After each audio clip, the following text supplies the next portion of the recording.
Hi guys, Roxanne here from Tiny Home Living. We are just popping over to a friend's property where we go get the firewood, and another friend has kindly bucked up some wood for us again. The sun's in my eyes. Bucked up some wood for us again. They did this the other day because, you know, the Chris isn't feeling well, and what can I say? I've mentioned these folks before. You just can't put a price on good friends and good neighbors. So we're going over there. We got our little junky trailer that another friend, a different friend, gave us, and we use it for absolutely everything. So we're heading over to the neighbors to buck up this wood and get it in the woodshed. We don't have nearly enough firewood yet, and the weather is just so awesome. And then we got to get back to work on the rooster sanctuary, and we went and got straw the day before yesterday morning, to line the rooster coop with, to keep them warm over the winter. So let's go get that firewood and then we can get back to work on the rooster pen. So this is what it looks like to have the best friends in the world.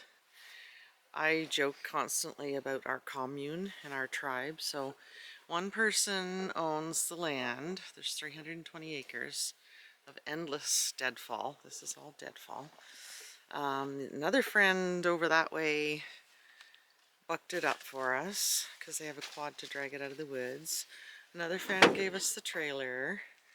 So they bucked this up, and then when we're done splitting this, they'll come and get our splitter to take to their property to do their firewood. So we all kind of help each other. And yeah, they have no shower for the winter, so they shower at our place in our nice warm bathroom, and they do this for us, and we just constantly help each other do things for each other. We're just going to move the splitter ahead a little so we're not using as many steps. Try to do this as efficiently as we can.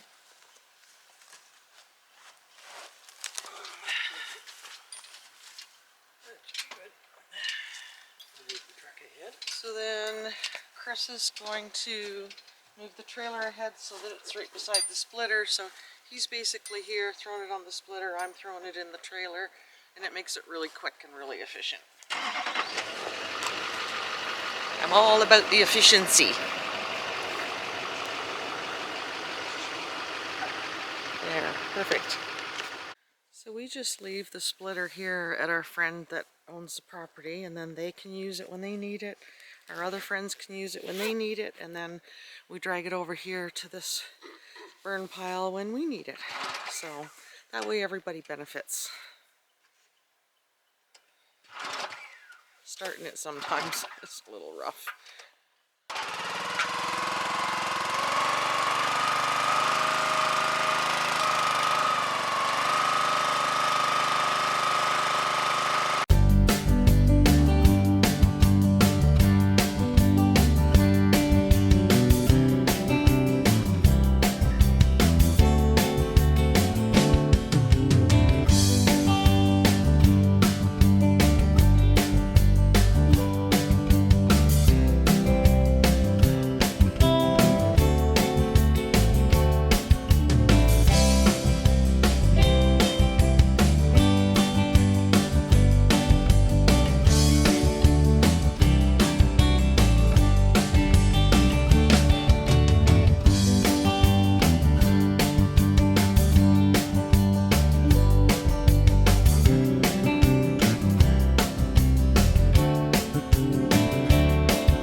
About the tires on that little trailer. So we're gonna put the rest of the split wood in the box of the truck, which we don't really like to do, but we don't want to make another trip, so we're just gonna throw it in the box of the truck and we'll have to unload it from there.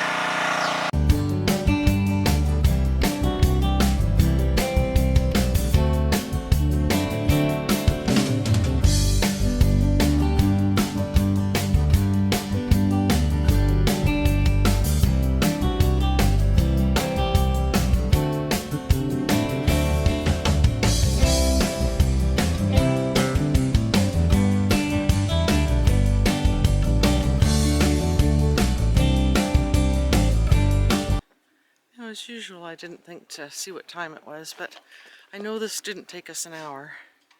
And again, only because our friends had it bucked up for us and ready by the splitter. Awesome. Get this in the woodshed when we get home. We'll call them and let them know that the splitter's ready for them to pick up to use at their place. So now Chris is going to hook the tractor onto the little trailer, pull it up, and we'll empty it first, and then we'll back the truck in and empty that.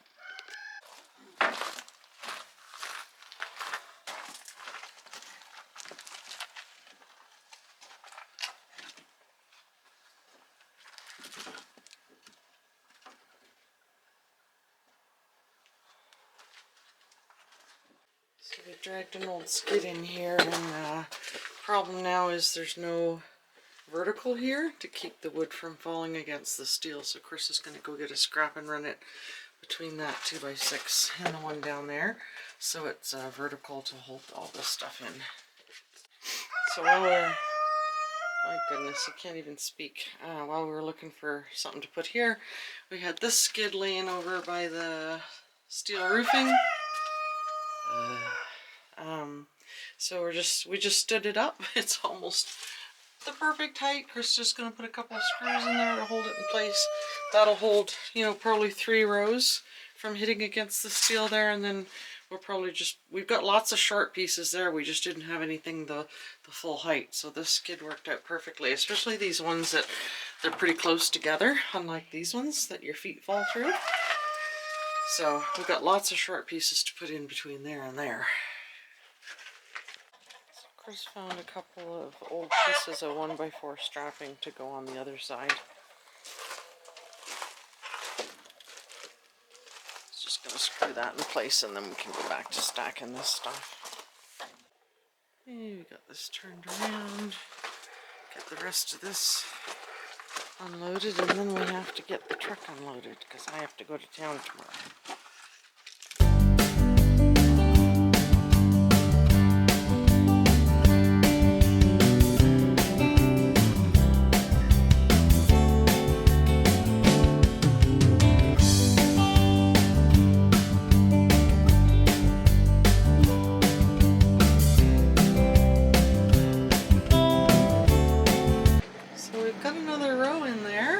Makes me pretty happy. Almost to the ceiling. Still got a little bit of room up on the top of this row, so we'll put the rest of the stuff in the truck on here and then start another row on this skid.